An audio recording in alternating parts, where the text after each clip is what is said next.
Welcome to the December meeting of the Johnson Space Center Astronomical Society. I'm Doug Holland, president of the JSCAS, and this is our agenda for this evening. If you have questions or comments you'd like to provide to our presenters, you can either put them as a YouTube comment, or you can email them to the email address at the bottom of this slide, jscaslive@gmail.com, and Trevor Quinn will be asking the questions of our presenters tonight. So on our agenda, first we have cleaning and collimating a refractor cleaning and collimating a reflector telescope with Dr. David Haviland. And I will be doing a DIY astronomy radio telescope part 3, solar system distance from the center of the Milky Way, and then a part on the sun. Then Chris will bring us another DIY astronomy, DSLR astrophotography with a tracking mount. Then I will have a member's minute on Cederblad 214. Then we'll wrap it up with Star Party news from David Haviland. So first up is our main speaker for tonight, cleaning and collimating a reflector telescope with Dr. David Haviland. First, I'd like to tell you a little bit about David.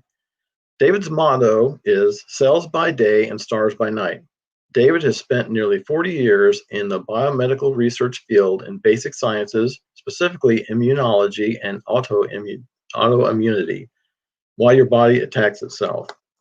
He got his PhD from the University of California at Riverside, then went to Washington University in St. Louis, then to the University of Texas Health Science Center here in Houston, and has worked for the last 10 years at the Methodist Research Institute. He currently assists researchers in their investigations of cancer, stem cells, biomarker, and immunological studies. He's published articles, books, chapters, been a reviewer for a number of scientific journals, and has participated and helped organize international workshops. His PhD has nothing, he repeats, nothing to do with astronomy. He got started in astronomy in 1998 and has had an interest in space flight and the moon. In the early 2000s, he met Connie, who also has an interest in astronomy, and they eloped in Hawaii in 2004. They have helped organize and run the Houston Astronomy Day, held positions in both JSCAS and the Fort Bend Astronomy Club, co-lead an eclipse tour with Paul Maley, and helped Paul with the 2018 Pluto occultation of a 12.9 magnitude star, and both have obtained the Outreach, Stellar, and Master Outreach Awards offered by the Astronomical League. His astronomical interests are broad, but galaxies and nebulas are high on the list, only behind observing and photographing the moon. Tonight, we're going to break down a 6-inch daub, clean it, and put it all back together. So with that, I'd like to turn it over to Dr. David Haviland.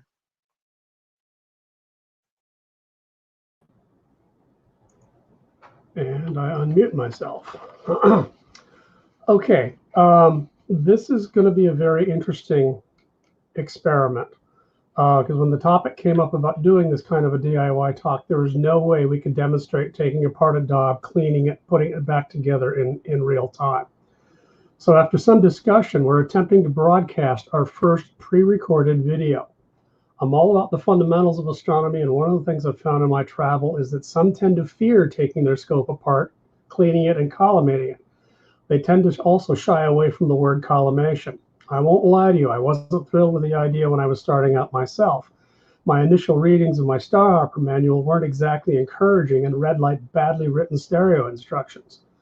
But with time and sometimes being forced by circumstances, you will find yourself at a point where you have to take your mirror out and clean it. Doing that will take you down the line of having to collimate it too. Personally, I found that taking the scope all over the place for outreach events, it was periodically needing to be collimated right there at an event before I could show anyone anything. As a sidebar, though not a daub, I once heard something rattling many years ago on my SCT C11. I realized it was the secondary mirror. I put my hand on it and momentarily got confused about the righty-tighty, lefty-loosey rule, and I went left. And now I was then holding my SCT secondary in my hand. An instance like that gave me the gentle nudge to learn SCT collimation. The goal here is to help you keep your scope up, keep it up ready, whether it's outreach, observing, or imaging, or all three. These scopes that give us the views they do, including SCTs, among others, are actually very simple in design. As long as you put it back the same way it came apart, your scope should be clean and better off. And to borrow the term, telescope construction isn't exactly rocket science.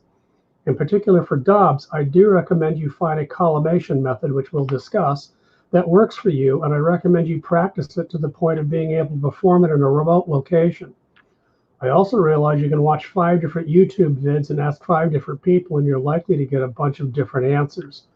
Like many, conversations with club members and YouTube were a source of info for me, as I've cleaned a number of the mirrors in our house, and also helped Jeff Lepp and Tracy Noss clean the 18-inch in the East Dome, all using very common procedures and techniques to be shown here. Let's be clear.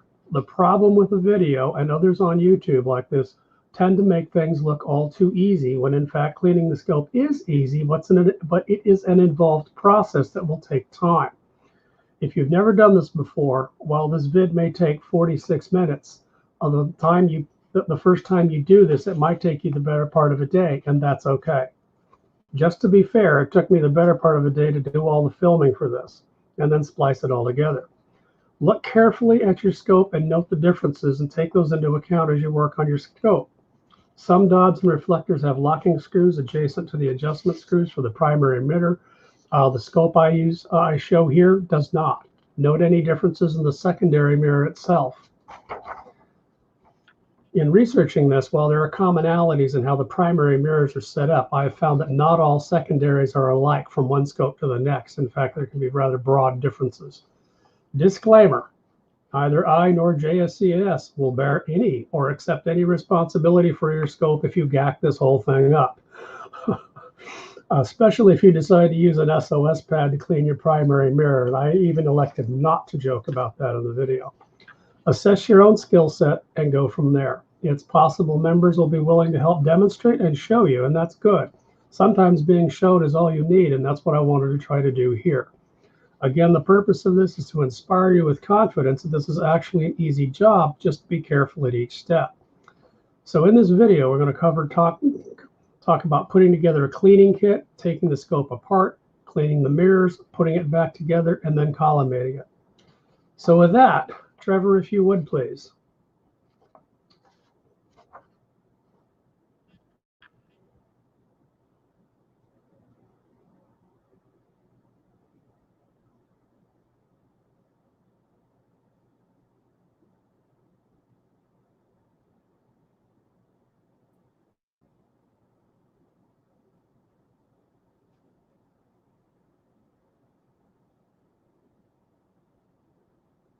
Instead of trying to do all this live, we're going to talk about cleaning and collimation in this video, which I'm making for the club. We'll talk about when to clean, what not to use, cleaning kits, which I have set up right here. I'll be talking about that shortly. We're going to take out the mirror on a 6-inch Dob as a side digression. We're going to clean the corrector plate on an SCT.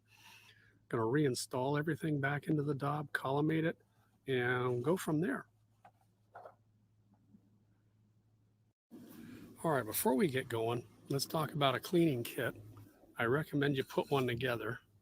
Cotton balls are dirt cheap.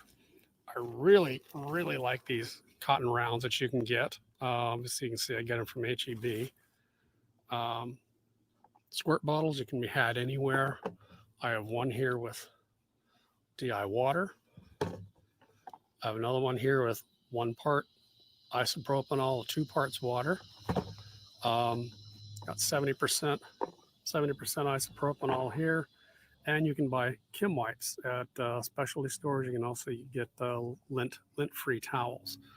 Also, I recommend you get a squirt bottle with have it with DI water in it. The only thing I don't have in this would be a gallon of DI water and Dawn soap. I do recommend 70% and cut it in half. Now on the net, you can find recipes all over the place for how much to use. I'm using basically a 1 part isopropanol to 4 parts water. You can use 1-to-1. As I said, the recipes vary all over. You just need some alcohol in there to help get any of the organics off and to help get the rest of the water off. Now, let's talk about a controversial topic. I have seen people talk about using canned air. Absolutely do not shake it if you want to try to use it. You want to put the trigger very gently. Don't pull the trigger very hard. You will get the propellant coming up here and then out, and you will shoot propellant onto whatever. Truthfully, you could use it to, blow off the big parts of things that you might have on a corrector plate or even a mirror. I tend to stay clear of them, to be honest with you. So I have this cleaning kit put together, ready to go, and I'll use it whenever I need it. All right, what we're going to do here is we're going to take out the secondary. I'm going to go in with a gloved hand and a Phillips screwdriver, and even try not to touch the mirror with the gloved hand, and pull out that center screw.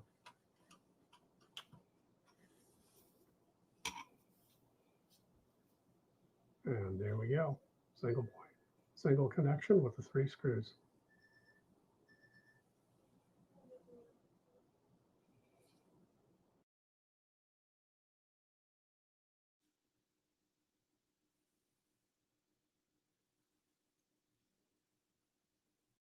While it's not necessary, I do recommend either with a label maker or a Sharpie and tape, mark your mirror and the tube so the mirror comes out and goes back in exactly the same way.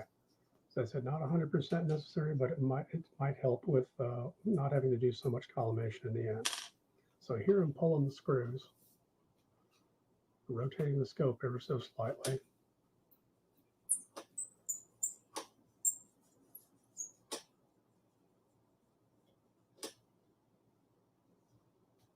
Getting them out.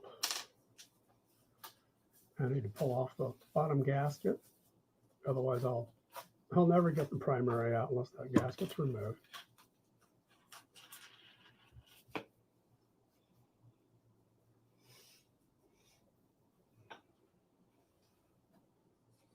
going to flip it over so I can get to that last screw.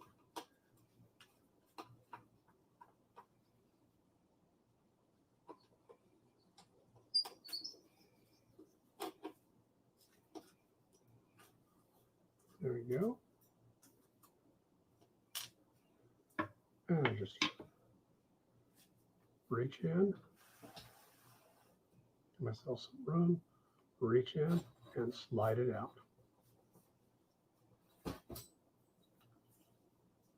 And there we have it.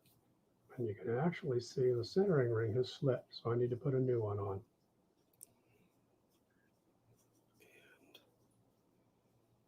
Definitely in need of cleaning. It'll look a lot better in a few minutes.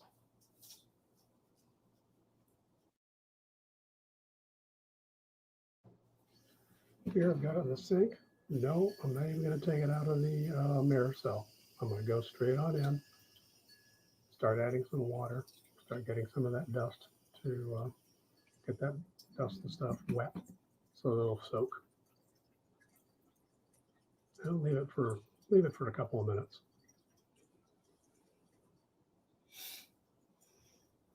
Like anything else, like doing dishes, it'll come off a lot better when wet. Okay, here we're getting ready. Turn on the water. Start trying to get some of this stuff off. Change over to the spray.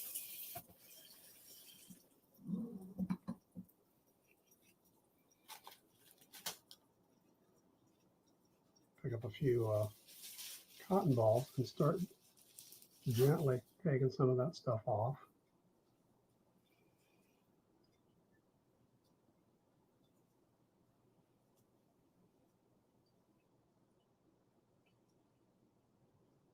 I'll use a cotton ball single purpose. If it gets totally saturated, I'll toss it. Otherwise, I might flip it over and use the back side.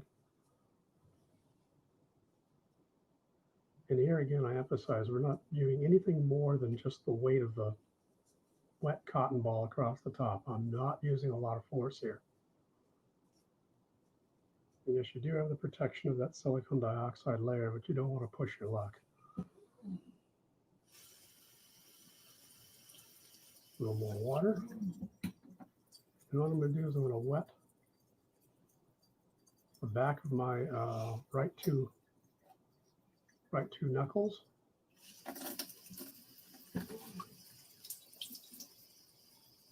I'm going to gingerly go over the surface. Again, I am not bearing down hardly at all.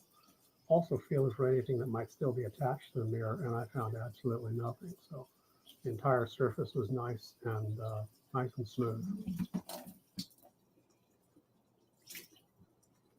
Tip it up to do a little bit of draining.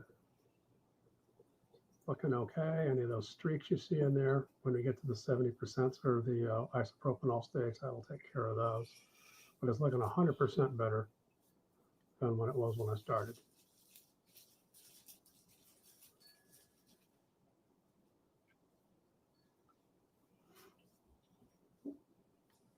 Again, the cotton balls, if you get the idea, there's a lot of wiping involved. That's the gist of it.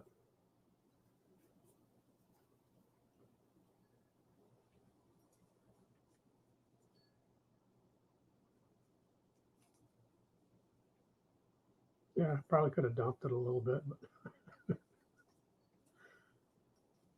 you know you're going to make a mistake somewhere along the line for actually trying to put it onto film.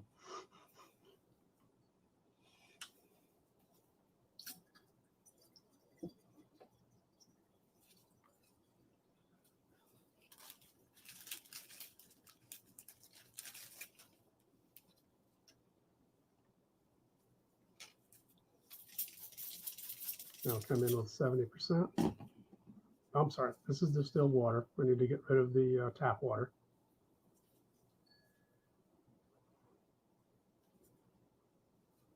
So just do a little spritz layer. I'm wiping that off.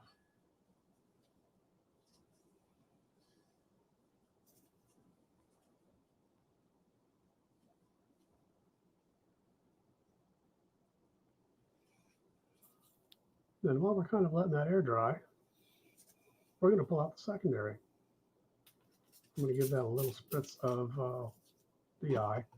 Since the secondary mirror hangs upside down, there's not a lot of opportunities for it to get dirty. So I almost didn't need to clean this, but since I was doing one, I may as well do the other. And since I'm showing how to put the secondary back in, I decided to take it out. I'm just giving a couple wipes, and there we go. All right, with the secondary done, I'm going to come back and we're going to get the water off with the isopropanol on the primary here. Spritz that up, and then it's going to be the same story you've seen before. Wipe, wipe, and wipe.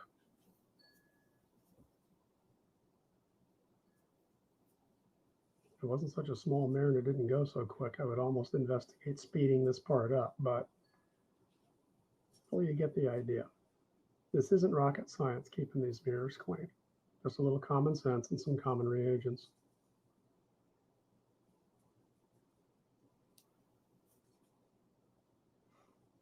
And we're wiping, and we're wiping.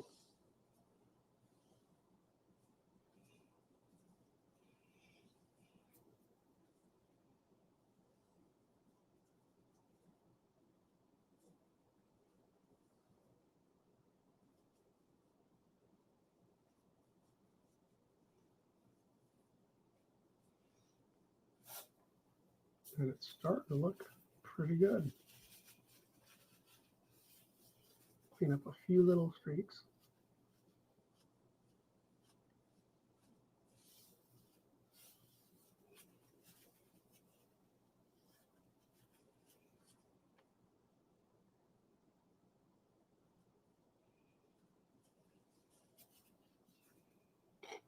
Looking it all over, not finding much.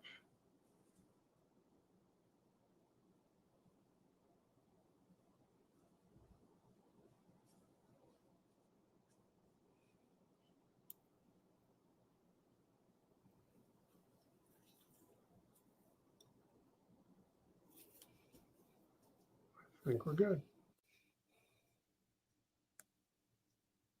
As you can see, we use just a little bit of cotton to clean this up. Now, while you're at it, and you click the mirrors are drying, go in and take care of your hardware that's inside the tube.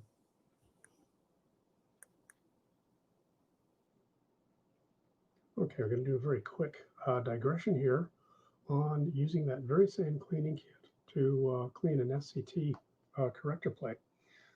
Before an imaging session, I'll check over the corrector plate, and if I catch more than just a little bit of dust on it, I'll clean it.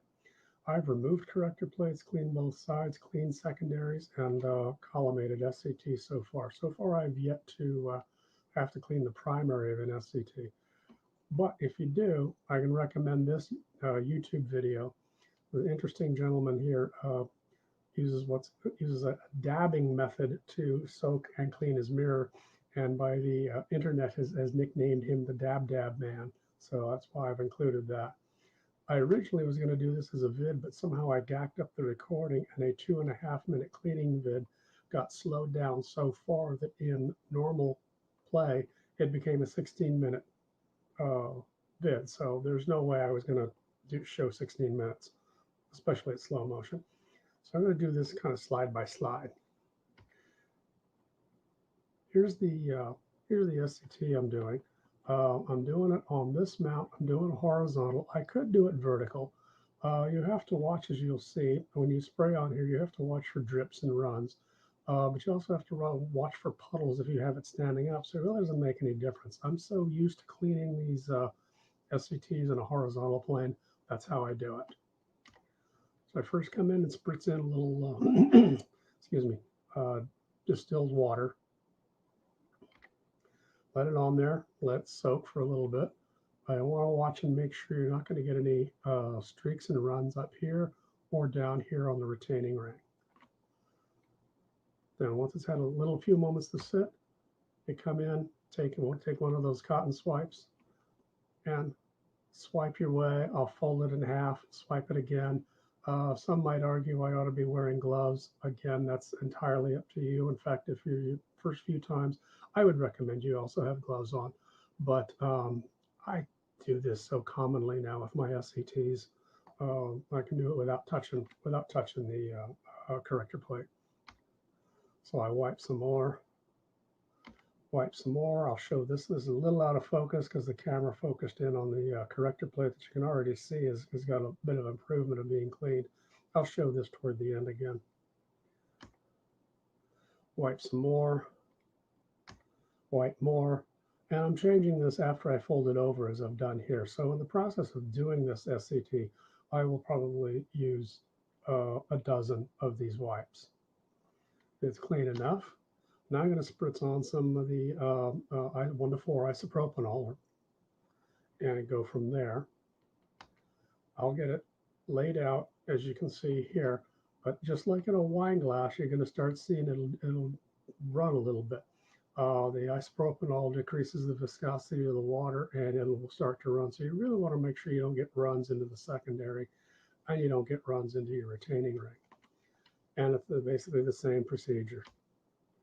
We're wiping, and we're wiping, and we're wiping. It'll look good. You can actually start seeing things. This might be a streak. No, that's actually my window frame to one of my back windows. I come over here to this one. I'm going, oh my goodness, I have a dirty backyard. I need to clean it up. Because you can actually see a lot now in a clean mirror, or a clean reflector plate. And I think it's made a modest improvement. I think we're good to go. Here are the two cleaning ones that were done initially. And that's a short version on doing an SCT. All right, another cleaning digression. This one is a larger mirror, much larger than the 6-inch. This is actually a 12-inch reflecting mirror. The cleaning of the larger mirror is the same as cleaning the smaller one. You have to think more about the size and weight and be careful of that. Make sure you don't get pinched, and for heaven's sake, make sure you don't drop it. I also had this set up originally as a vid, but when I put all the little small vids end to end, this ended up being 14.5 minutes. And I felt that was a bit long for a digression, so I'm going to proceed this way as well. All right, here's the mirror. It has a cover and it's been stored outside. The cover also needs cleaning because these are actually mud dauber nests at one time. Here's the mirror. It's got these hold down points that have cork underneath the tips, as you can see here and here, and this one has one too. And it's held in place with a screw that's somewhat out of focus. Here in the next slide, it shows you the extent of the mirror.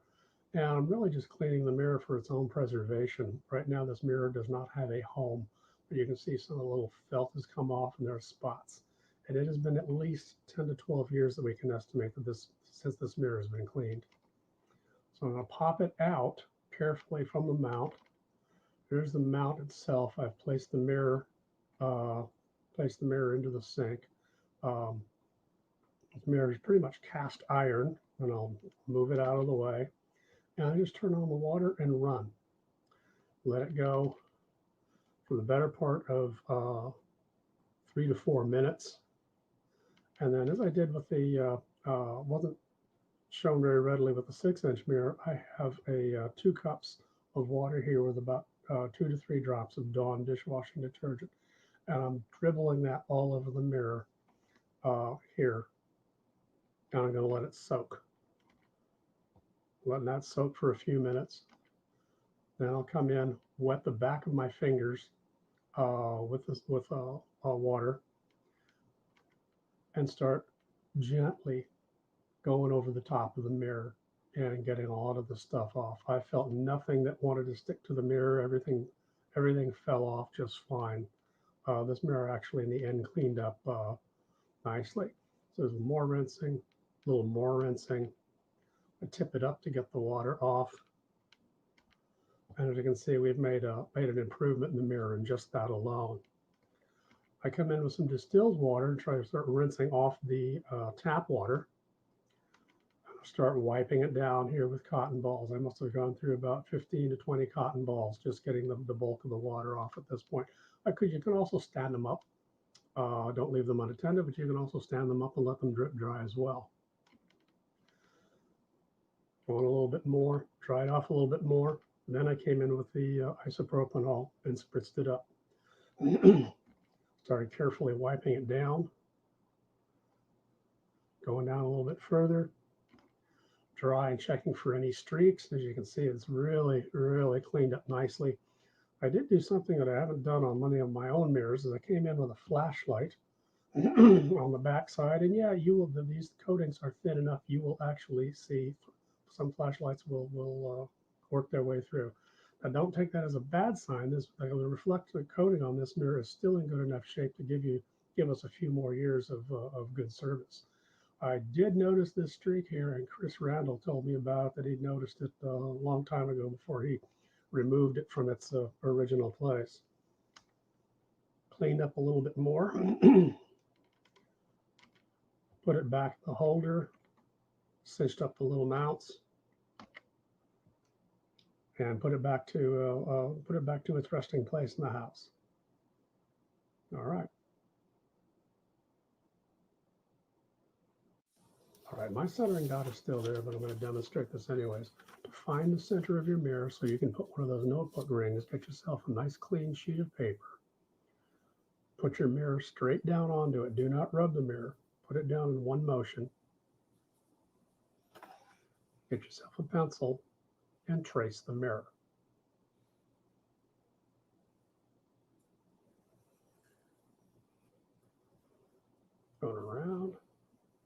Going around, and finish off the circle. And in one swift action, remove the mirror. Don't slide it. Now here, it's all academic. Take a pair of scissors, cut out that circle as close to and on top of that line as you can.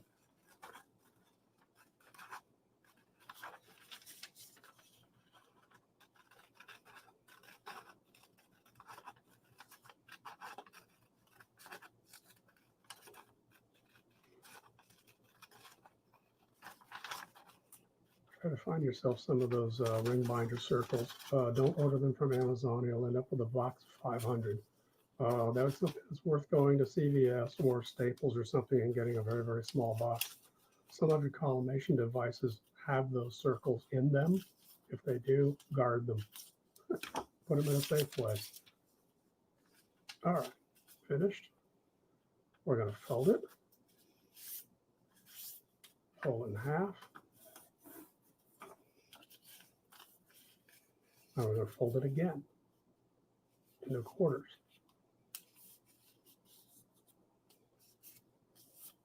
Then take the scissors and nip off the very, very tip. Maybe a pen width worth, like right there. That's what you're looking for. We line up the edges and we'll find the center.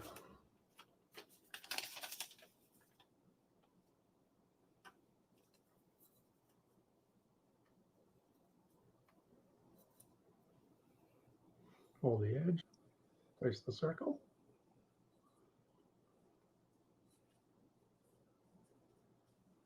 If it's anything bigger than this, you might even consider taping it to the edges. Take the Sharpie, and I know my hand gets in the way. Just put a small dot right where that piece of paper has a little hole in it. And lo and behold, although it's a little hard to see, you've got a small dot right smack in the middle of the mirror.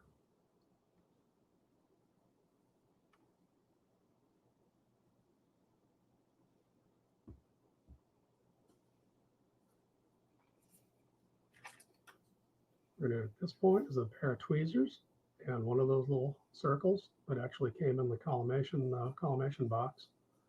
I'm going to peel one off. Gently hold it in the tweezers. And I'm going to use the cover that we just cut out so I can rest my hand on the mirror while it's not on the mirror, and I'm going to line up that circle exactly where I had the little dot from the Sharpie. I'll hold it down with one end of a pencil, move it aside, and the easiest is then take that piece of paper, I can use a finger, and press the circle down. And there you have it. You found the dead center of your mirror for collimation purposes.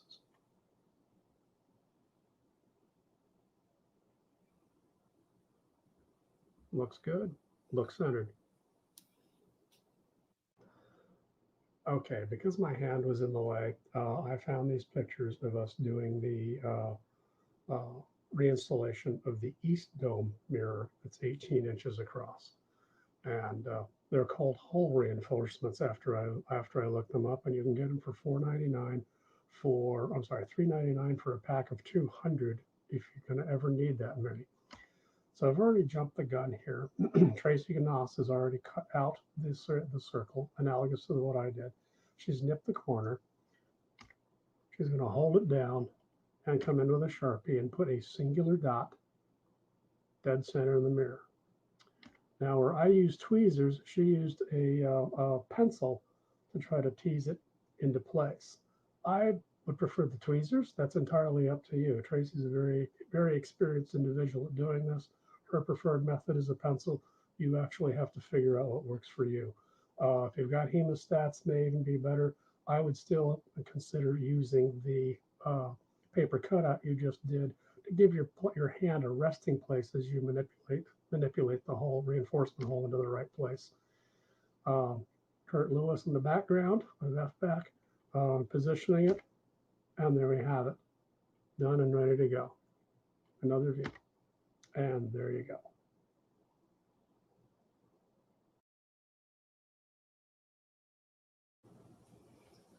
Time to put the primary back in, checking to make sure all the adjustment screws are touching the plate where the mirror is, orienting it so that one goes to one, two goes to two. And the only thing I can tell you is this will just take a little bit of time. You've got to get it all on the inside. And your scope may be different.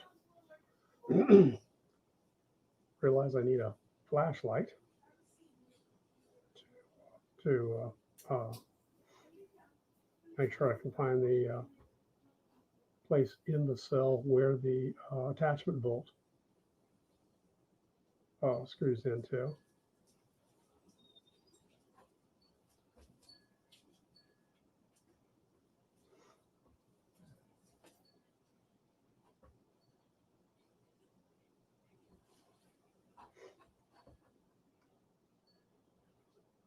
Jiggling around forward, backward, into each side, because it's very easy, and I actually do it here. I'll actually end up slipping the screw in between the two plates. It's kind of easy to misidentify, but when you'll see the threads, and then you're good to go. And you notice when I do hit it, I won't tighten it all the way. You want to have a little bit of slack in there until all three are seated, and tighten them all up.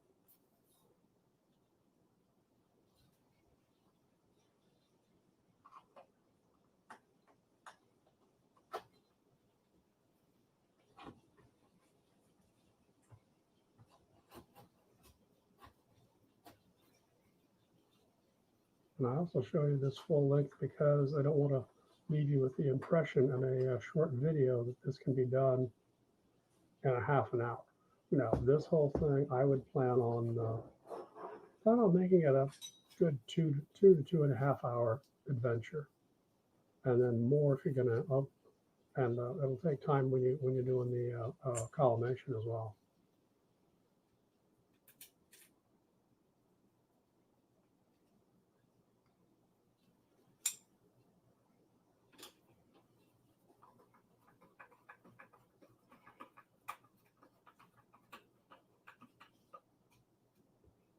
Okay,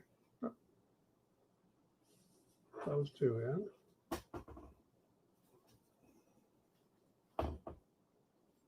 Flip it over.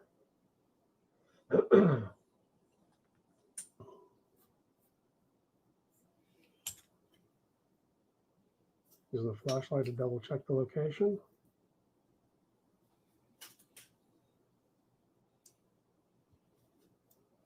And this is where I actually ended up between the two plates. Oh no, nope, not quite there yet. I'll find it'll only go in part way. Oh nope, pull it out, realign.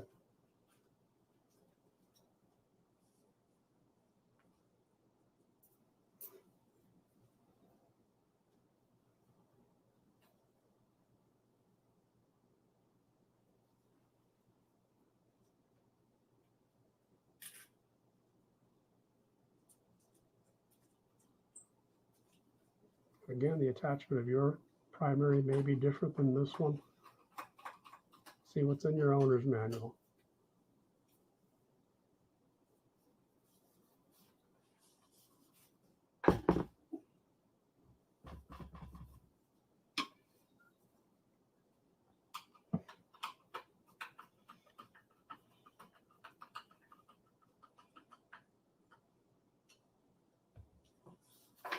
Now, pull it over and tightening them up.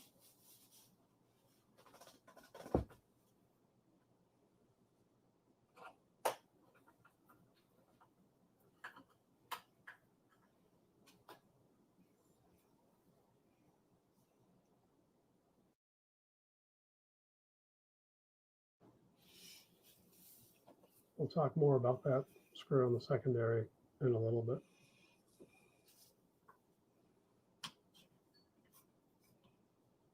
I go ahead and tighten it in.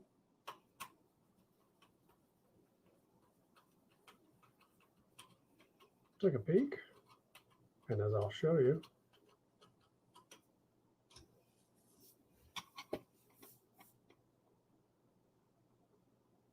didn't quite hit it right. So the mirror's a little off. So we're going to come back here. And I'd stitch it up a little bit too tight. It's all right.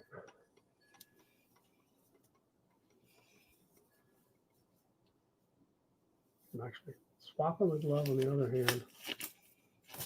I'm going to see if I can get a hold of it and move it just a little bit. And I found out I tightened it a little bit too tight. So I'm just going to undo it about an eighth of a turn where there's still enough tension, but where I could rotate the mirror.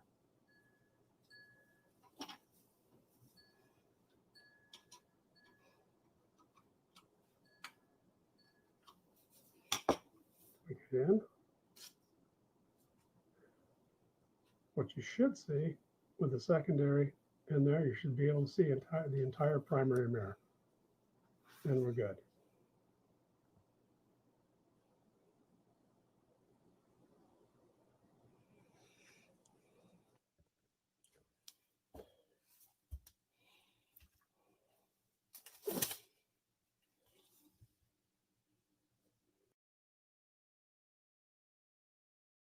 All right, let's just start the discussion about collimation.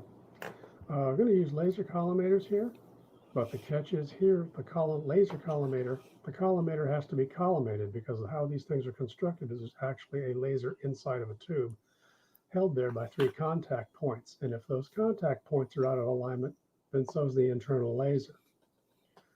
So there are a number of little devices you can make. One here out of wood with 2 little V slots, and you put your collimator into it, and you rotate the collimator very slowly, and I'll be demonstrating this. Rotate it slowly and make sure that the spot on the wall is in the same place. If it isn't, then you've got to, like doing your secondary mirror, make adjustments in the collimator with an Allen wrench. I may have to loosen 2 to adjust 1 and back and forth and go back and forth with it. I also 3D printed one, and though cute and small and quick to print, it sort of did the job, but it needs a hold down point. Actually, what I need to glue it to a piece of wood. Now here's one that I skip the tomato. Here's one that I just threw together on a piece of spare flooring and super glued some PVC piping down. And what you do, as I said, you put that down, put your collimator on there, put a spot on the wall, at least a focal length away from the wall, and rotate the collimator and check it.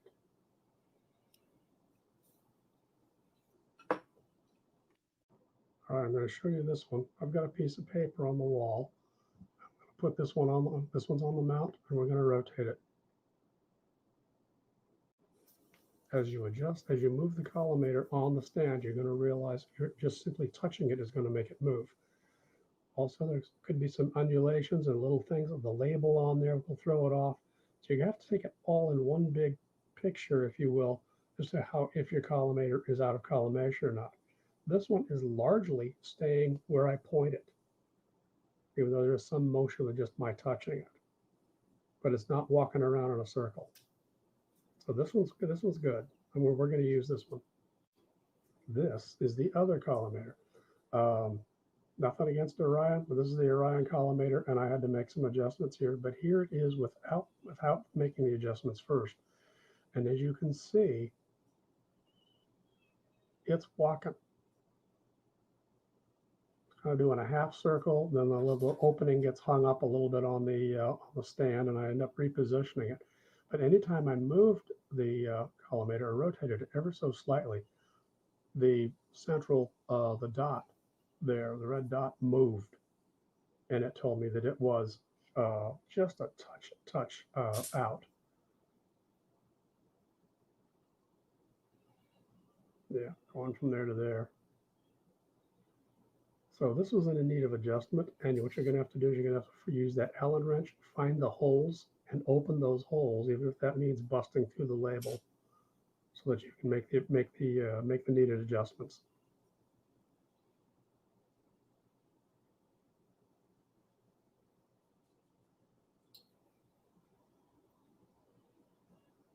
So as I said, it is important to make sure the collimator is collimated itself.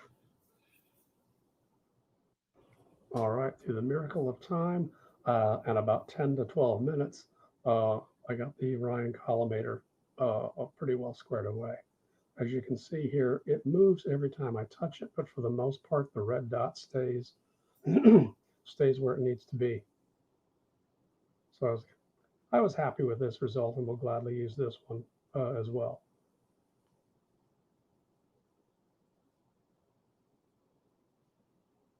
Keep one in the field with you so you can do an on-the-spot collimation. Collimation devices are all over the net and for sale just about everywhere. This one is actually an eyepiece-like one. You just put it in and look through the top hole. Some of them come with plastic ones like it. You can also make your own out of an old film canister if you've got enough of those spares. You cut out the bottom and use the lid and cut one and drill a hole direct top dead center. Some will put a black ring on the inside as well. Both can be handy.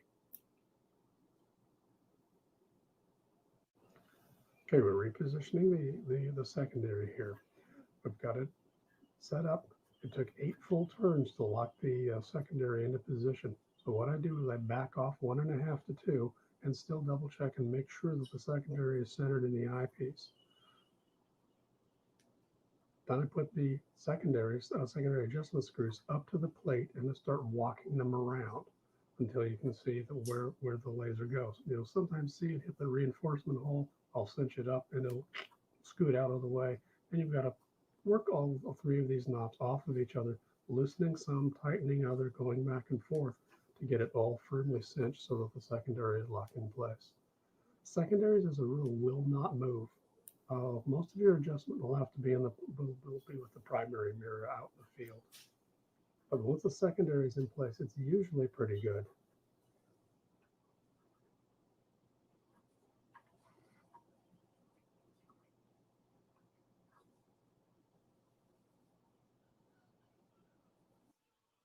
This is just an extended still of it being centered. We're good to go. The next spot here is to adjust the primary. Adjusting the primary is where the laser collimator shines because you point it back at you when you're back down at the mirror making the adjustments. And you're basically just turning a given screw, see where it goes, to walk it up, walk it around until you get it centered. And by that, we're good. All right, in closing, let's revisit the secondary mirror. I've got a few comments to make. Here's the secondary out of my particular telescope, as we know, and you may find your secondary having slightly different parts. This one is a single arm. You might have a 3-vein or even a 4-vein. I've seen a 2-vein where the secondary is attached to a piece of metal and is largely in a very fixed position. So the only way to clean that secondary is to take out the assembly or use a mirror and reach in from the inside. I've also come across secondaries that when you take off the mount and you're left with a housing here and the mirror assembly, there's a Teflon ring and possibly even a spring between them. This Celestron Starhopper did not have that. So the procedure I ended up working for to make this all to work was I would back the secondary alignment screws, that would be these 3 Teflon screws, until they're flush with this housing. Then with a solid hold on it, I'll install the secondary mirror and do this horizontally if at all possible. Count the number of turns it takes with this screw to seat the mirror. Then turn the secondary alignment screws inward until they just make contact with the secondary mirror assembly. Don't force them. Loosen the hold down screw for the secondary, maybe 1.5 to 2 full turns. You got to have some slack in there in order to make the adjustment with these 3 knobs. When I put it in, I got 8 full turns out of it. So backing it off 2 turns is okay. Turn the alignment screws until you make contact with the secondary. Then you gently adjust them until the laser or crosshairs, whatever means you're using to do the collimation, are centered. You may have to loosen, say, for example, two that are opposite so that you can make an adjustment in this one. And that's basically how the collimation process works. They're all going to be snug with each other. So if I want to adjust this one, tighten this one because I need the dot to move a particular direction, then I might need to loosen these in order to make the adjustment for this one. And you end up playing these three off of each other in that way. And then when you're finally done, give it a little nudge here, give these guys a very ever so slight nudge, keeping it all centered, and you should be good. In nearly 100% of the time in taking the scope on outreach events, I have never had to worry about secondary collimation when I get to an event. It is almost invariably having to rework the primary. The primary, because of its size and weight and jarring on the road, will come out of collimation. So I almost always have to adjust the primary. Now I bring this one up because it have a very interesting story and a plug for Bob's Knobs. You might ask, well, now wait a minute, these are thumb screws. You don't have a screwdriver here. Don't want to use a screwdriver if you can at all help it. I would encourage you to swap them out with knobs from Bob's Knobs company. The reason is you don't want to deal with a screwdriver because you don't want that screwdriver accidentally slipping out of your hand and going all the way down to your primary. That would be a bad day. So one here is missing because I bought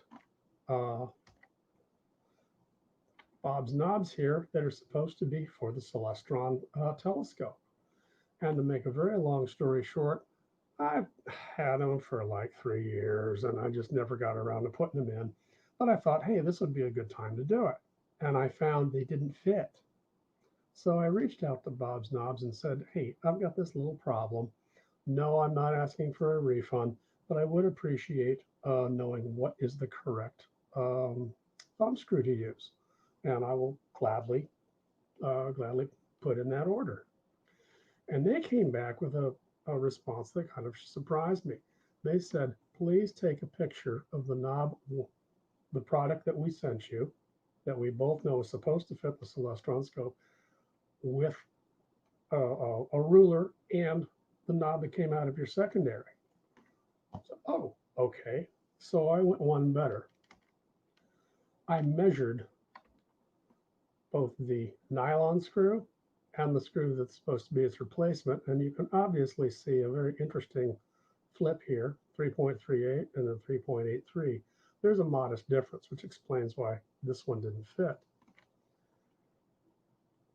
I sent them that, and I sent them this picture, and I got a very interesting response coming back. They said, we have never seen this secondary assembly in a Celestron product. And you're correct, those screws do not fit. And they said that the appropriate screw apparently fit Meade, the smaller Meade SCTs, and they're on their way. I said, are you sure you don't want me to, throw $20 at you through the PayPal? I said, no, we'll be happy to provide them. So that was very welcome and very, very cool of them. But you might ask, why would I want to replace these?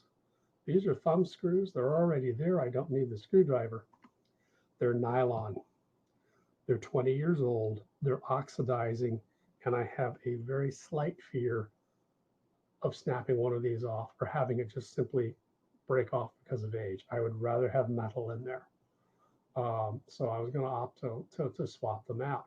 If something happened and I were to lose the head and the piece is still in there, my only alternative is I have to come back with the matched thread from this side and try to screw it toward us in the plane of the screen and try to push that part of the screw out.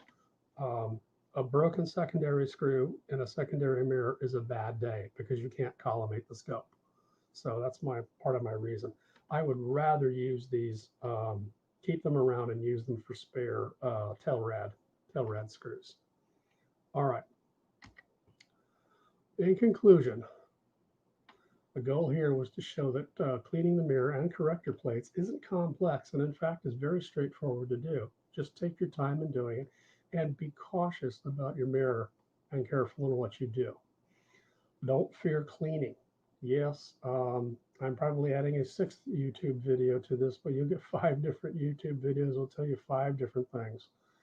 I know people that clean their mirrors barehanded. I've seen a YouTube vid from a telescope mirror manufacturing company where the guy literally put a thumbprint on a brand new mirror and simply cleaned it off with acetone and chem wipes. Cleaning in the sink, as we've done with or without the Dawn detergent, just water and some ethyl and some isopropanol is a great way to keep your mirror going. Learn to collimate routinely, even out in the field when needed or at an outreach event. The final check is always a star. That laser or ocular piece or a Shire, for example, is not going to be the final thing. I borrowed this from Gary Serenix. This is actually off of a reflector. You might have to deal with the central obstruction and what, but here's a case where no, secondary isn't quite right. Here's where you're dialed in right. So the final check will always be with a star, no matter what. And with that, I hope this was of use, and I thank you for your time.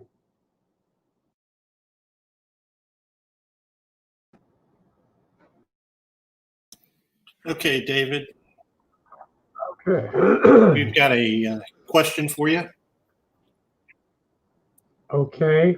Before I do that, I do want to say the Bob's knobs came, and I've already got them installed. I tested it on the moon and redid the collimation, and the collimator I was used was in fact collimated because it was spot on. I saw no reason to make any additional adjustments, and the moon was sharp and crisp.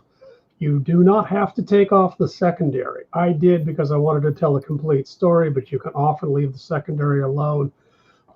Clean it in place by reaching in with a gloved hand and wipes and checking through the eyepiece. But by taking the secondary off, I knew I was going to make more collimation work for myself, and that was fine. So again, I say, look at your scope, compare with what you've got here, and go for it. All right, Trevor, what's the first one, question in drive? times of COVID-19,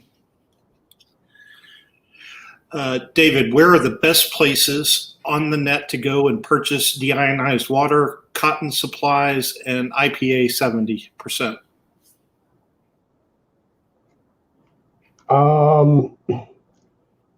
I went to HEB for it with my mask. You've got to have a mask to go to the grocery store. You're going to need to go. You're going to need to get food. I got a lot of those cleaning items right there at the grocery store.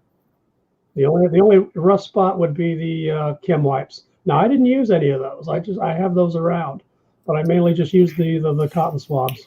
Okay. Another question. How long of a drying period did you have before reassembly?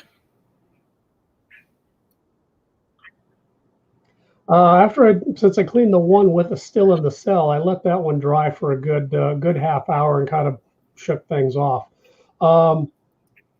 When it's ready to go, you can just let it sit for a half hour or so. You could use a hair dryer gingerly if you want.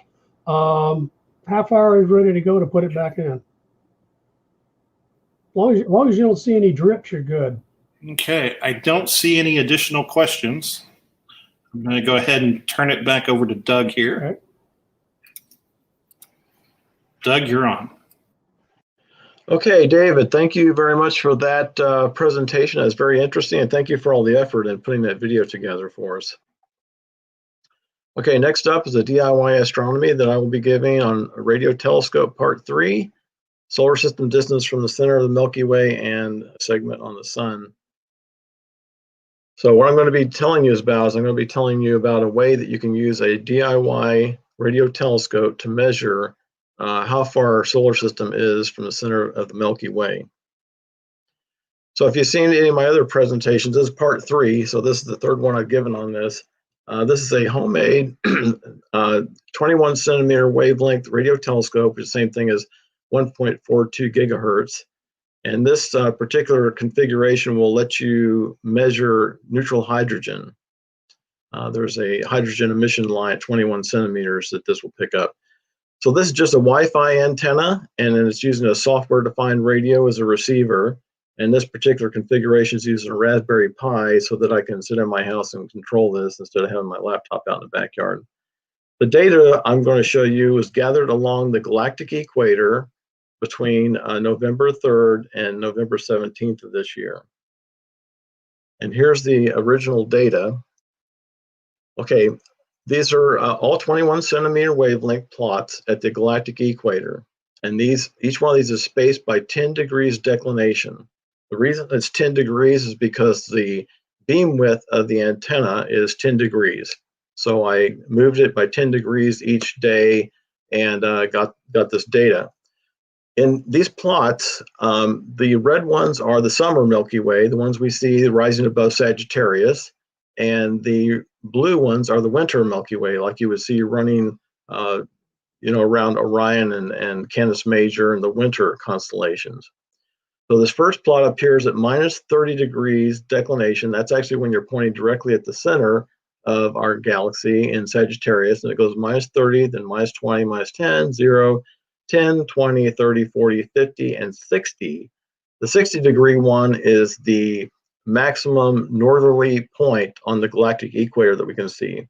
So I'm going all the way from the center of the galaxy up to the top, the farthest point that we can see on the top of the galaxy along the galactic equator at 10-degree spacings. So I took this data. These are line plots of the data from each day, and this is taken when the galactic equator just crosses past the center of the beam of the telescope, the radio telescope.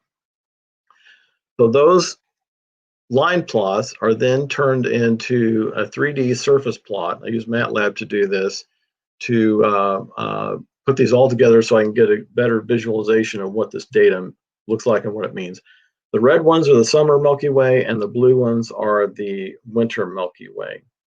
Now, and like I said a minute ago, this is going to be going from minus 30 degrees declination, which you can see declination is along this axis here. Minus 30 degrees is the lowest one, and the highest one is 60 degrees. I did the same thing for the winter Milky Way also. Again, minus 30 is the center of the galaxy in Sagittarius, plus 60 degrees declination is the most northerly point on the galactic equator at 10-degree spacings.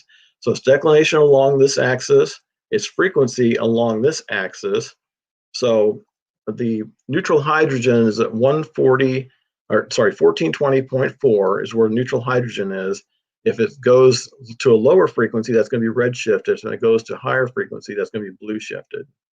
Now, what I want to do, and what I want to show is a way that we can measure and see how far out our solar system is and how far the sun is out from the center of the Milky Way using this method.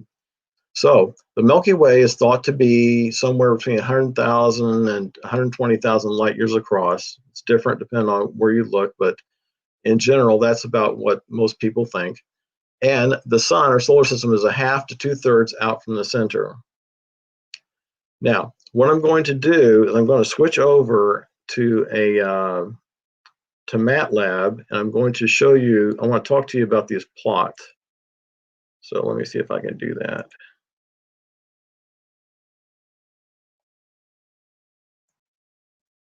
Okay, I'm going to try to share my MATLAB plot. There it is. Okay, now hopefully you're seeing my MATLAB plot, which I think you are. Now, what I want you to see here is when I'm at minus 30 degrees declination, and right here, and I'm not seeing a whole lot of red shift and blue shift. But as I go up from this declination, I go from minus 30 up, you see all this data over here. You see it's low here, but higher here. This is all red shifted, right? Now, as I go up higher, there's a place where then it starts shifting over. Now it's blue shifted. These are higher frequencies. These are lower frequencies. These are higher frequencies. So in between here, so here I am. Here's the center of the Milky Way. I move up in declination. I start seeing a red shift. See all this data that's out here.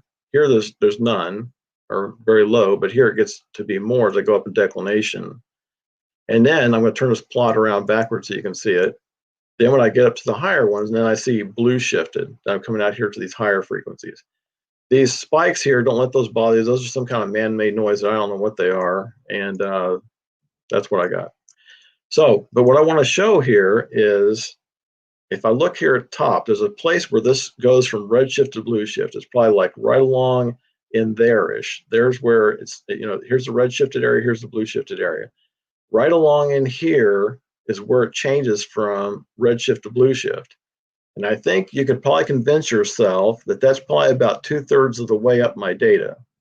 And what I'm going to show here in a minute is that's a measurement that shows where the sun, where our solar system is, how far it is out from the center of the Milky Way galaxy. So right there's my data going from redshift to blue shift. I'm approximately about 2/3 of the way out, and I'm claiming that's going to be a measurement of how far we are from the center of the galaxy. I'm going to stop sharing this one, and I'm going to try to show you the winter one. Here's winter. Come on, winter. Okay, here's the blue one. Now the blue one, in the winter, you actually can't look at the center of the galaxy. Obviously, you can see the center of the galaxy in the summertime because you can look at Sagittarius. So the beginning of the data in the winter Milky Way is already redshifted, but you can see a nice red shift here. And then also I come over here and I can see a nice blue shift, nice good blue shift here in the winter Milky Way. Okay, so I just wanted to show you that to you so you can see the winter one also. All right, so now I'm going to go back to PowerPoint, I hope. We typically don't change around like this that much during these meetings, but this is what I'm trying to do. All right, so hopefully I'm back on my PowerPoint. Now, okay, so I just claimed that my data is showing you a change between redshift and blue shift, and at that point is roughly 2/3 up my data. It's also 2/3 up the galactic equator, and I'm going to show you why that is a measurement of how we can measure how far the sun is out from the center of the galaxy. Okay, here's a picture of our galaxy. So you got to look at this a little bit. Here's the center of the galaxy here. Here's our solar system. There's the sun, and here's this little line, the circle. This is our orbit of the sun around the center of the middle of the galaxy.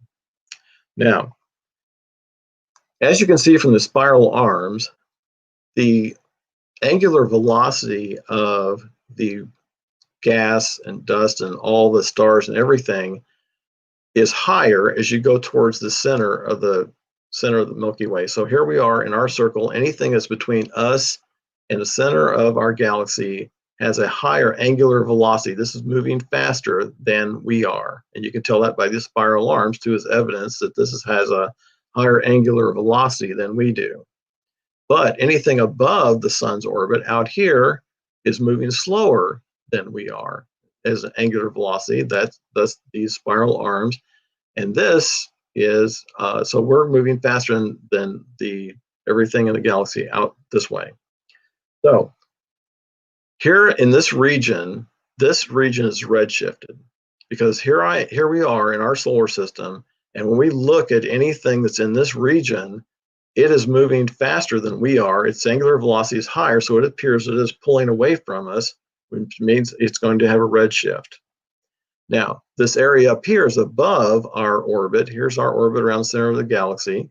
It's moving slower than we are. So as the sun moves in this direction, our solar system moves in this direction, it looks like we're plowing into this material over here, and it looks like it's coming towards us, so that's blue shifted.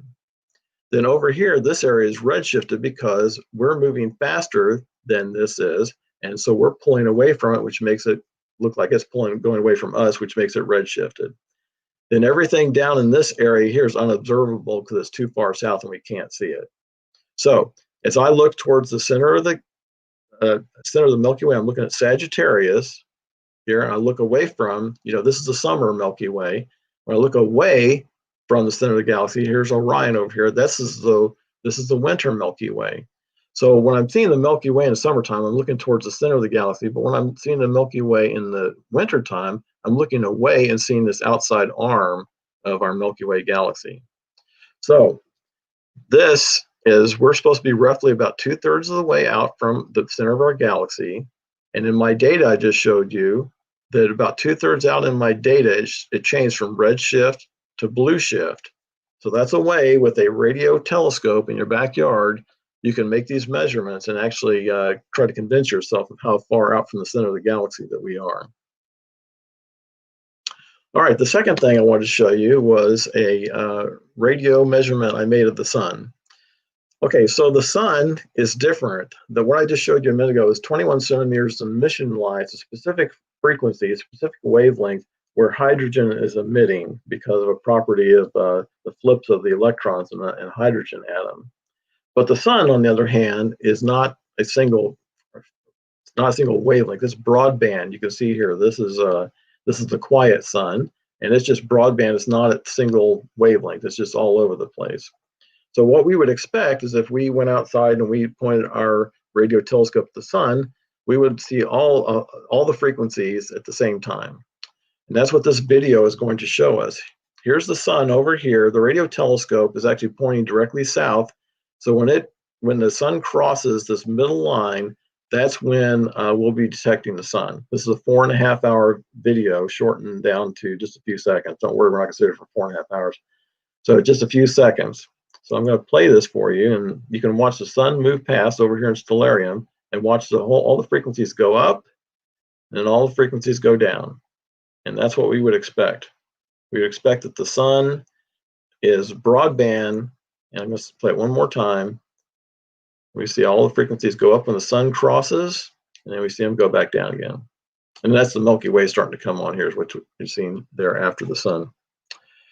So that's a video that shows the spectrum of the sun, which is all frequencies. And with this radio telescope, you can also detect the sun as well. All righty, so that's that. And that's the end of that. And I'm going to post this presentation on my webpage, www.holland-observatory.net, in case you want to see that again. And that's it, radio telescope part 3, measuring the distance we are from the center of the Milky Way and making a measurement of our sun. Okay, so next up, we have a DIY astronomy, DSLR astrophotography with a tracking mount from Chris Wells. So Chris, transfer. You have a go. Okay, good evening. My name is Chris Wells. I'm going to be doing a talk this evening on astrophotography with a tracking mount. I've actually been doing astrophotography on and off for probably 12, 14, maybe even 15 years, just experimenting with different things. But one of the things I haven't done is probably the easiest way to get into astrophotography, and that's by having a tracking mount. Now, this picture here is of me between a couple of scopes I was using when I went to the El Dorado Star Party.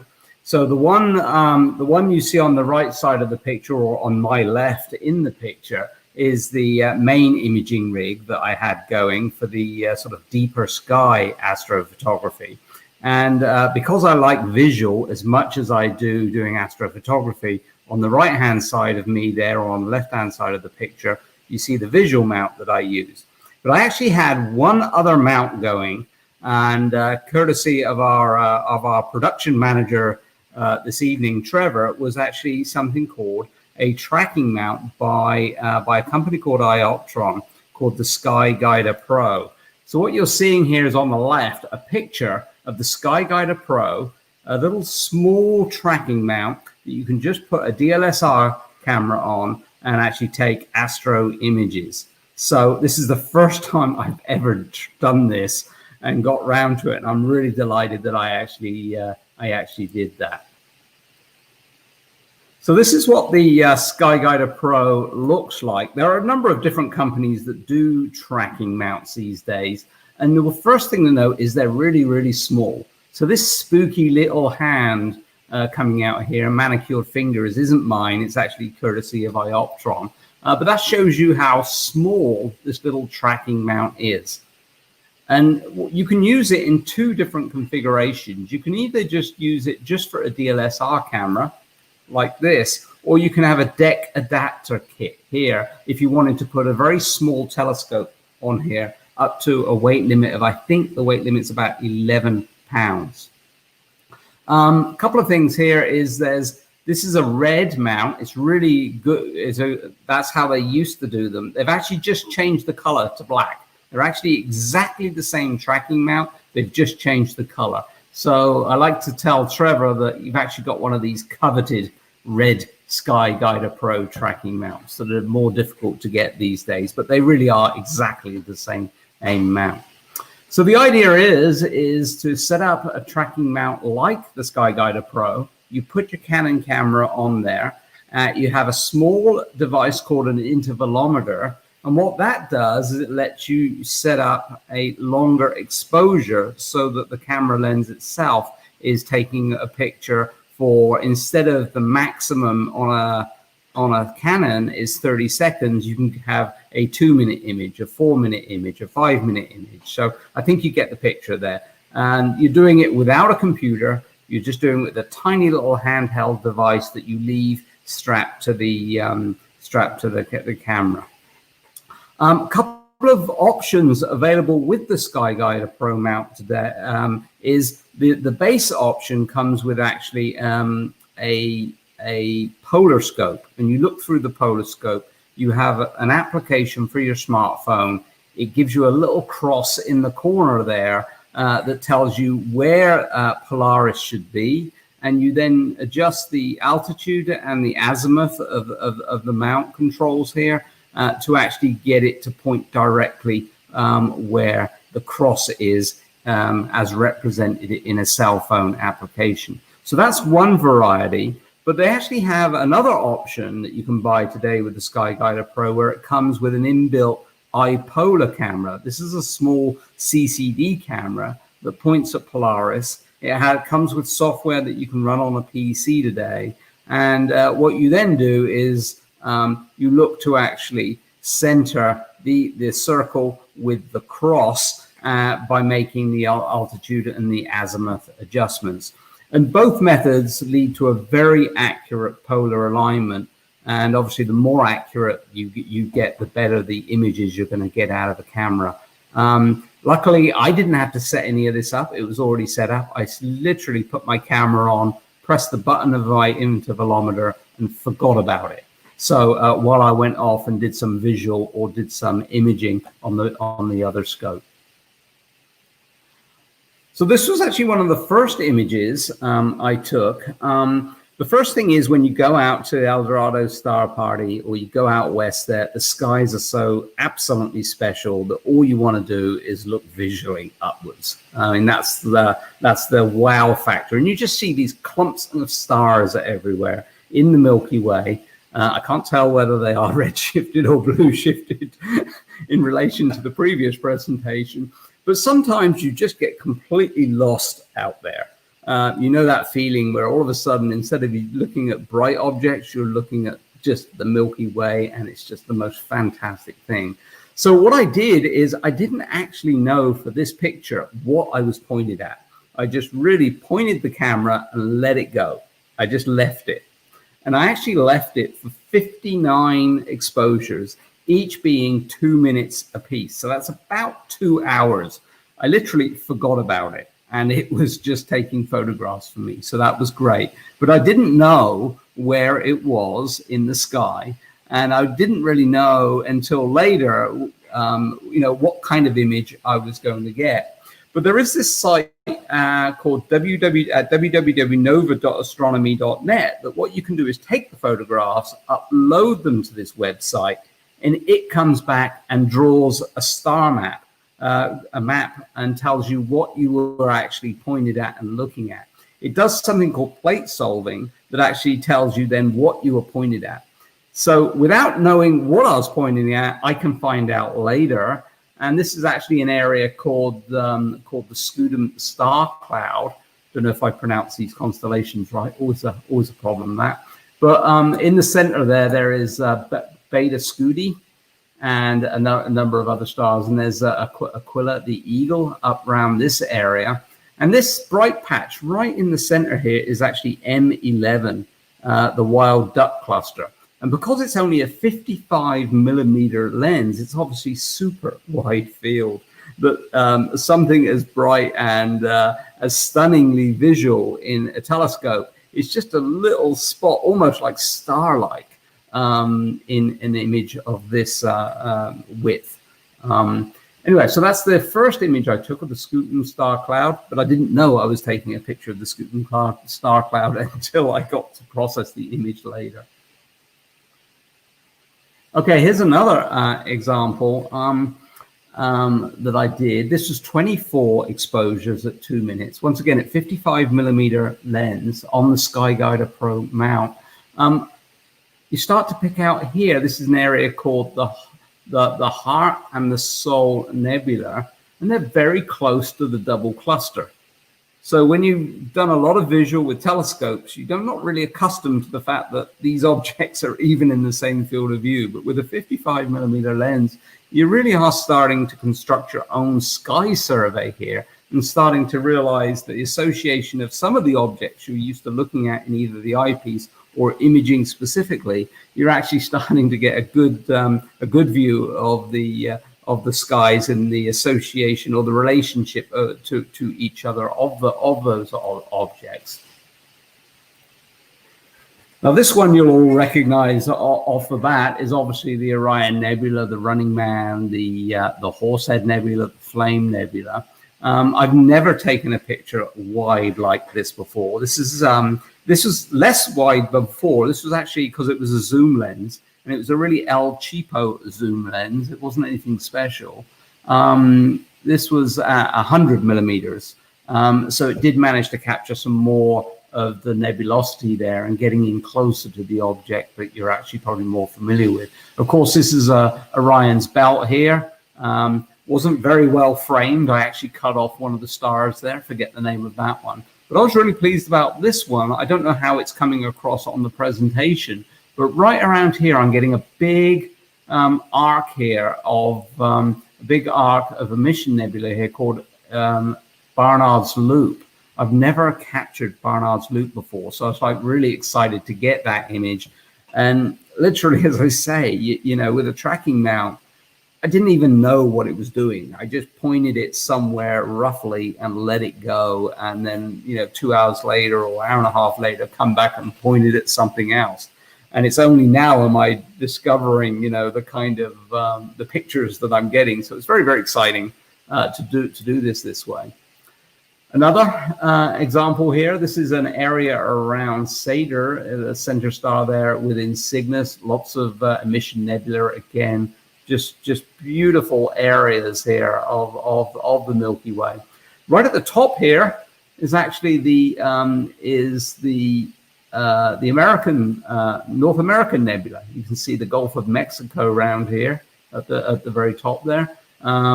Anyway, once again, illustrates, I think, the association of a lot of these objects in the sky in a wider field sense. You really are doing your own sky survey when you're imaging in this way.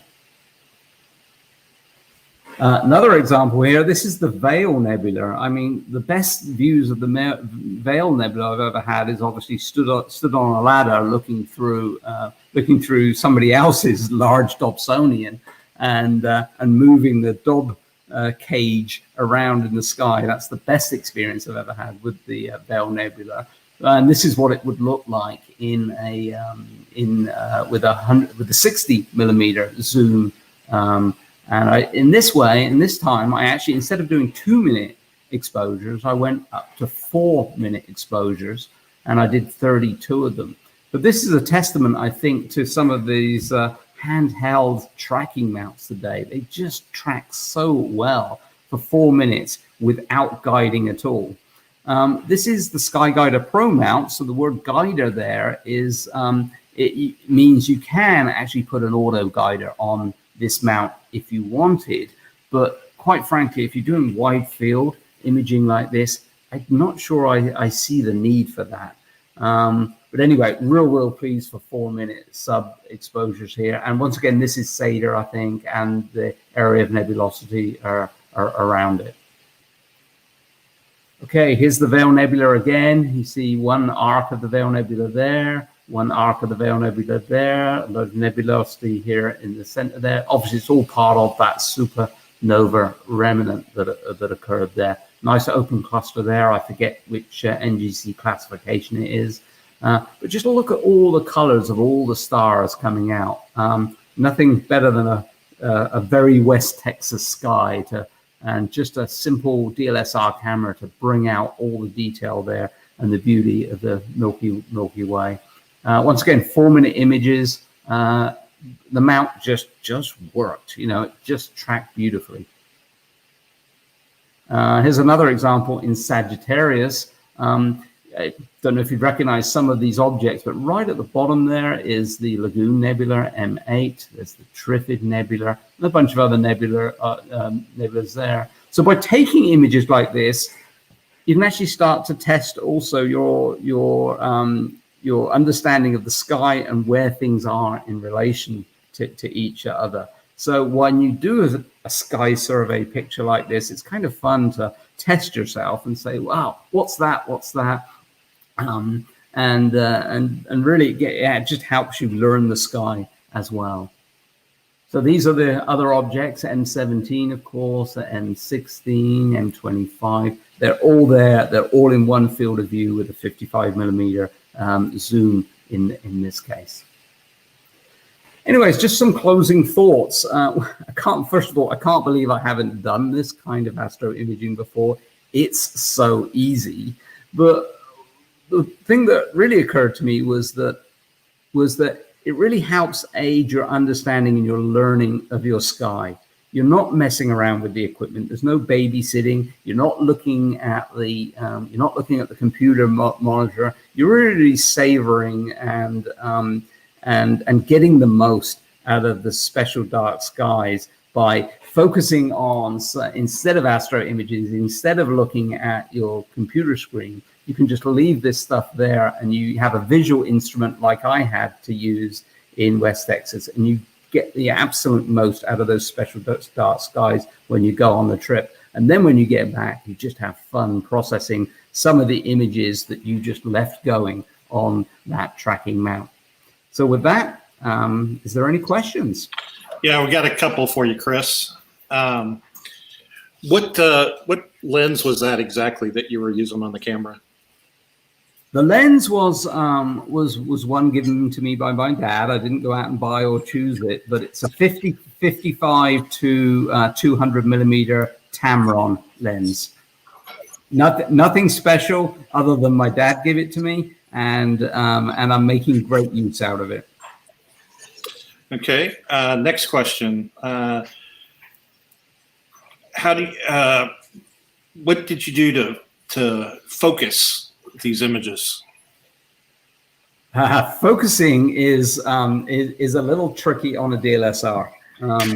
So what I do is I always go to a double star, and I point the camera at a double star, and I use the live view feature, and I use something called exposure simulation to so that I don't have to do a 5-second exposure. I can actually do a very short exposure, and it simulates it in live view mode. And you see the double star, and what I do is use the zoom command on the back of the DSLR to zoom in at 10 times its normal magnification, and you see the double star there.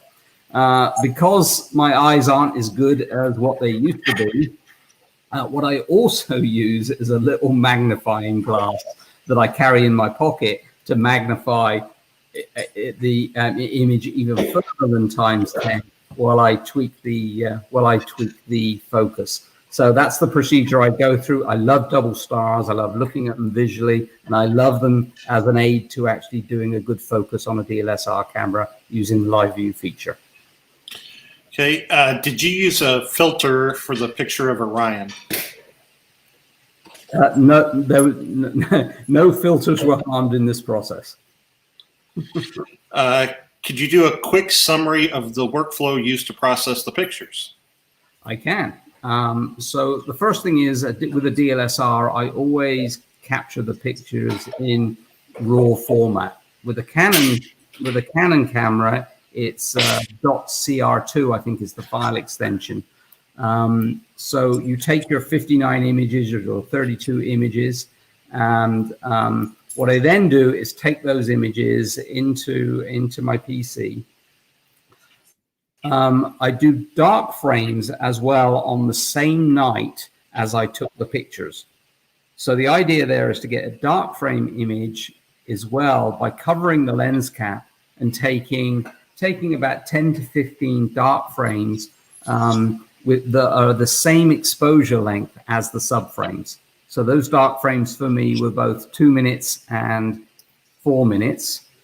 I also take a flat frames as well by before sunset. I put a t-shirt over the end of my my lens, and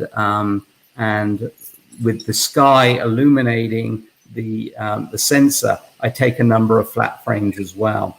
I didn't do very well with the flat frames this time. I ended up not using them, but you couldn't tell in the images. So I think with this kind of photography, I'm not going to go as far as saying flat frames are optional, but I actually managed to get away without using them this time. So in terms of processing, I then take all those images into a software called Deep Sky Stacker on a PC. It's called Deep Sky Stacker, and I load those. I load what's called the light frames, the dark frames, and I let them stack those images, and it comes back with a single image. And that single image generally isn't very impressive. You look at it and you see a few stars on it. You then need to process that image. So I export that file as a TIFF file. I take it into Photoshop, and that's where I begin what I like to call stretching exercises. Never get enough exercise. So in your stretching exercises, I do levels commands and curve commands, and I do that over a number of iterations, and then eventually this kind of data reveals itself, and that's my workflow. All right, thank you, Chris. I think we're going to jump back to David real quick and ask a question of him.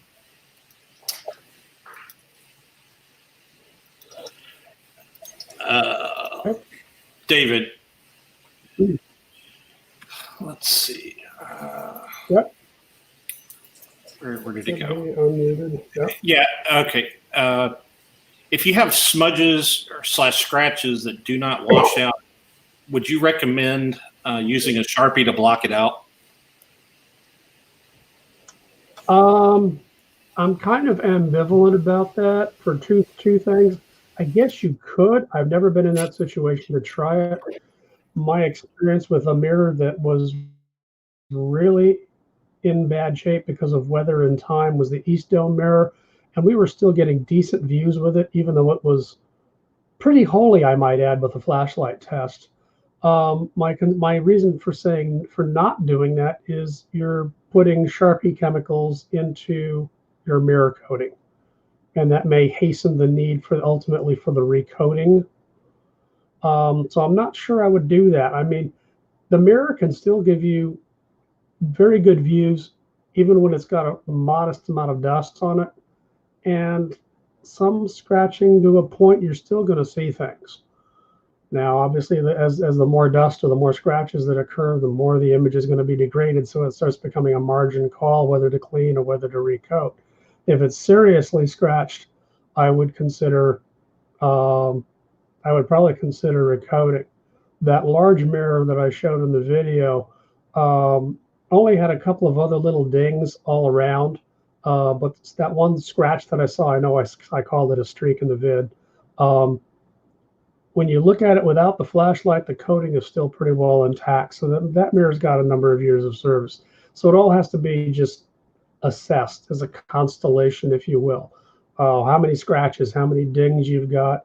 Are you beginning to see a degraded performance over time? Makes a difference on whether or not you decide to recoat it or not. So Sharp, coming back to the question, I would probably not. And somebody who would recommend doing that is going to have to convince me. All right. Thank you, David. We'll go back to Doug now. Doug, you're up. All right, thank you. And thank you, Chris, for that presentation. I'm actually with you on the wide field astrophotography. I think that's actually a lot of fun and fascinating to be able to see where things actually are in the sky. And it is certainly a lot easier, like you said, than some of the other things we do.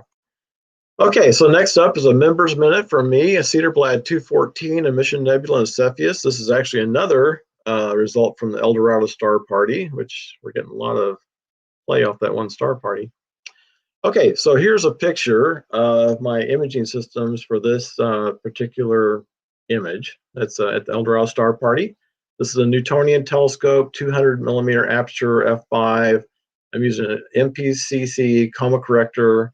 It's a custom-made Kodak KAF 8300 base CCD camera, and I'm using Bader narrowband filters. So that's my imaging telescope. The guiding system is an Empire refractor. It's a 50 millimeter aperture f12, and I'm using a custom-made Micron MT9 M034 base CMOS camera for my guide camera. So there may be some of you that are cringing and saying that looks exactly like the kind of telescope we tell everybody not to buy, and that's absolutely true.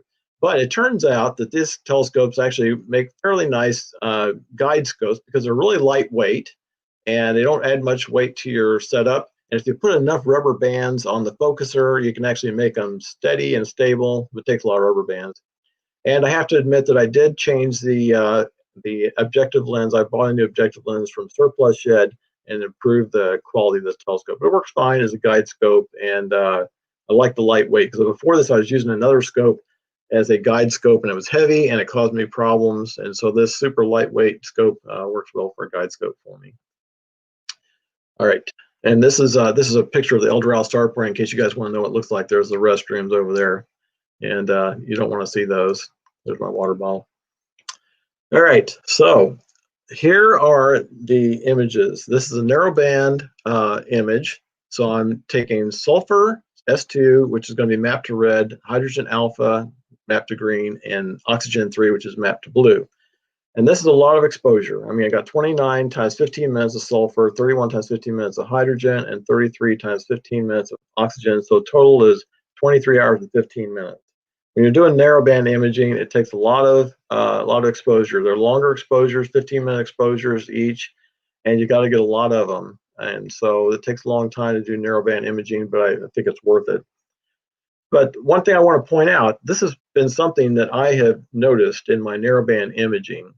You'll see that the hydrogen kind of, shows up all around the whole nebula, which is kind of what we would expect. But it's kind of interesting to see when you look at where the oxygen is and you look at the sulfur is on most of the astrophotography I do in narrowband. It seems to be to me that the oxygen seems to be on one side of the nebula and the sulfur seems to typically be on the other side of it. They don't seem to commingle together as much. They seem to be on opposite sides and separated from each other, at least in the images I've taken. You can see here's oxygen down here. There's hardly any sulfur at all. Then all the sulfur's up here where there's no oxygen up here.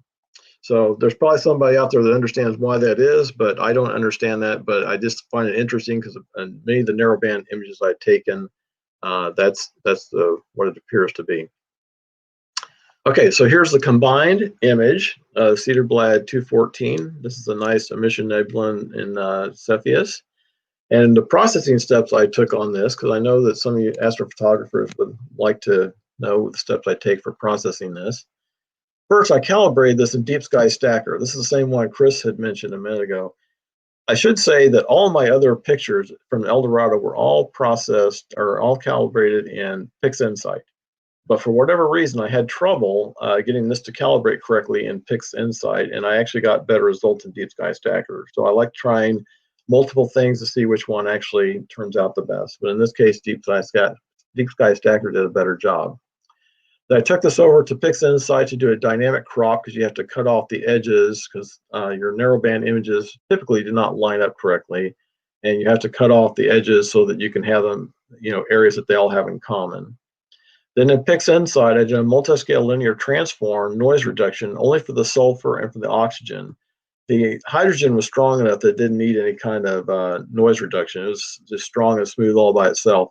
But I did need to do some noise reduction for the sulfur and the oxygen.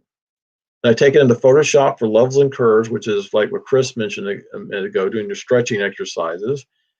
This is stretching this to bring your original data up and make it look like something. If you ever look at the original images, they don't look like much of anything. It takes a lot of stretching to make an astrophoto look like they do. Let's see, still occurs. Oh, and then also I did in Photoshop, I did hydrogen alpha smart sharpen with a star mask. The star mask is where you take a mask and you mask out all these stars. You get it so it detects all the stars, and you can work on them separately from the rest of the image. So I put a star mask on here, but then I inverted it so I was working on the rest of the image, but not the stars, because you don't really want to sharpen your stars because then they look crazy. But in this case, I put a star mask on to mask out the stars, and I sharpened the rest of the nebula, or the hydrogen alpha. Then I combined the three different bands into the colors in Photoshop, LRGB. The L, luminous, winds up being hydrogen alpha in this case. And the R is, the red is from sulfur, which is over here. And a minute ago, I showed you the sulfur's on one side and oxygen on the other side. So here it is, my red sulfur on this side, but my blue oxygen's over here. So they are definitely separated from each other in this nebula, and similar to other ones I've done. Green is hydrogen, and then blue is the oxygen. Then at PixInsight, then I use a script called Correct Magenta Stars. If you've ever looked at this is also called the Hubble palette. If you've ever looked at Hubble Space Telescope images, a lot of times you'll see these magenta stars in their images. And that's a kind of a product sometime of doing narrowband images. This hydrogen alpha and sulfur and oxygen is called the Hubble palette. You know, those are the ones that are actually used on the Hubble Space Telescope. And this mapping is called the Hubble palette, excuse me. But a lot of times you wind up with magenta stars because you have to boost the oxygen, which is the blue, and the sulfur, which is a red, more than you have to boost the hydrogen. And so the blue and the red together wind up making magenta stars. But there's a nice little routine script within PixInsight called Correct Magenta Stars, and you can just run it, and it did a good job on getting rid of all the magenta around these stars. Okay, then in Photoshop, I did a star blur with using a star mask, which means I masked out all the stars. But in this case, instead of avoiding the operation on the stars, what I did is I actually did the operation on the stars. I would select the stars, and I would go in and do a Gaussian blur on each one of these so they don't have hard edges on them. And I really like doing that because otherwise you can get a sharp edge on these stars, and you really want them to look like a sphere instead of a flattened circle, and that will do that for you. Then in Photoshop, also reduce the color noise, using the reduce color noise. And I did one application of dust and scratches, which is the noise reduction in Photoshop. And lastly, over in PixInsight, I used subtractive color noise reduction, SCNR, and I also did a color mask script to fix these colors. But I like both of these images. I like the SCNR version. I like the color mask script one both. That's what I did. I combined them together. I use 87% of the SCNR image, and I combined that with 13% of the color mask image to create this end result. So it's it's a lot of hours. I worked on this at home a little bit. I worked on it at El Dorado Star Party, but I'm pretty happy with the results, and that's the processing method that I use. All right, that's that. Hey, Doug. Yes. How did you decide how long to do each filter for? Well, that's what we call pain and agony. Okay, here's the thing. That particular scope is f5. So after, it's not like I just jumped up and knew what the exposure length was going to be. It's actually from testing it and trying it and seeing what it's going to take to get the kind of exposures I need with that scope. Now, when you go to a different scope, like right now, I've got an f8 sitting at the backyard of Richie Creation, and it takes at least twice as long exposure to get the same signal level that I would get with this f5 Newtonian. So I can't tell you that there's a way you can just, look out into space and know what that exposure time is going to be. It's actually a lot of experimentation. But for narrowband in general, for like an f5 type telescope, you're going to have to go at least 10 minutes and, and some people go 20 and 30 minutes, depending on how bright the actual nebula is. But it's going to have to be long. You're not going to be, if you go out and shoot at 2 minutes, you're not going to get anything. It's got to be long exposures for narrowband. Any other questions? None. Okay, all right, so next up is David with Star Party News. You're up, David. Got it. Flip it over. All right. This will be short and sweet. Star Party News, December 2020. Friday, November 27th, we had a gathering at the Hack Winery. It went from 6 to 10. I've got pictures for this coming up. As of yet, there is nothing on our docket. We have 6 dates with the Hack that are in progress. I literally just sent them a note with 19 possible dates, and we're going to try to work it out for 2021. I've put the moon in play inside of daylight savings. That is when we go on daylight savings, and I'm just short of when we go off. And I'm open to DSO viewing before and after daylight savings. Outreach to schools is on them as to when they decide to start having science fairs and things like that. There is hope. Hopefully, once we get past this wave, with a license coming out, with the vaccines, events will hopefully start cropping up, and we, I hate to say it, well, hopefully we'll start getting back to normal of some kind. All right, Hack Winery on November 27th was a fun event. I deeply appreciate Trevor Quinn, Chris Randall, Keith Brandt. Haven't seen him in a while, and Connie. We had maybe 25 people there. Here's Keith. Here's Chris. Here's Trevor, and I won't clue you. I won't lie to you. You might be able to tell from the haze and humidity here and how wet it was. It was drizzling and it was heavily overcast. These 2 scopes, it's the second time tonight you've seen this scope, were both pointed at a radio tower. In fact, I had just cleaned it before taking it to Hack that night.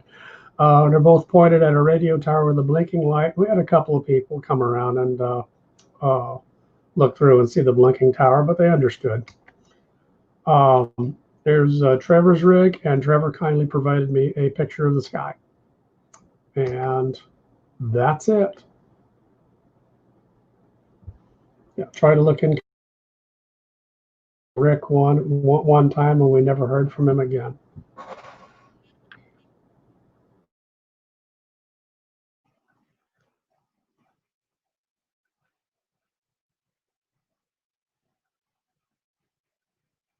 Doug, back to you. Want to go back and pick up the question we missed? Yeah, let's do that. Do you get any color fringing on objects in your astrophotos? Okay, yeah, that's a question from Andrew. Actually, Andrew Olson is a professional photographer, so I'm glad he's joining us tonight. He's a guy I know and actually is a pro at this. That's a really good question, Andrew, and the answer is this. There are 7 types of aberrations, optical aberrations, and one of those is chromatic aberration. And here's the thing. Anytime you have glass, like you're passing through a refractive element type of lens, you can have an issue with chromatic aberration. The good thing about a Newtonian telescope is because it is just mirrors, it has a primary mirror and a secondary mirror, it has 0 chromatic aberration. And same thing for a Ritchie-Chrétien, which is 2 mirrors, you have 0 chromatic aberration. Doesn't mean they don't have any aberrations, just means they don't have any chromatic aberrations. Now, in my case, in this image I was just showing you, I did use a coma corrector, and the coma corrector is using lenses. So there is an opportunity for having chromatic aberration. But luckily, the coma corrector in this case does not have any noticeable chromatic aberration, and that's not an issue. Now, but to answer your question better, when you do use a different type of telescope, like a refractor, or use a camera lens, that is lenses, glass lenses, yeah, chromatic aberration is a big deal, and you'll have colors hanging out on your stars or things like this, and that can be taken care of, just like I was mentioning about the magenta stars. That's actually color hanging out on the edges of the stars, and there's ways to process that out to get rid of that color fringing when you do have it. So in summary, when using a reflecting telescope, chromatic aberration is much better because there's no lenses in the path or less lenses. When using a refractor, unless you get a really good refractor, the lower cost ones will show some chromatic aberrations that you have to process. So I hope that answers the question. All right, and thank you, David, for Star Party News. That's very good. Thank you for being our Star Party chairman. And this is the end of our meeting. So our next meeting will be on January 8th, and our speaker will be Andrea Isella with Rice University. She will be giving us an update on the CLEVER Planets Project. So thank you for attending, and hope to have you join us next month.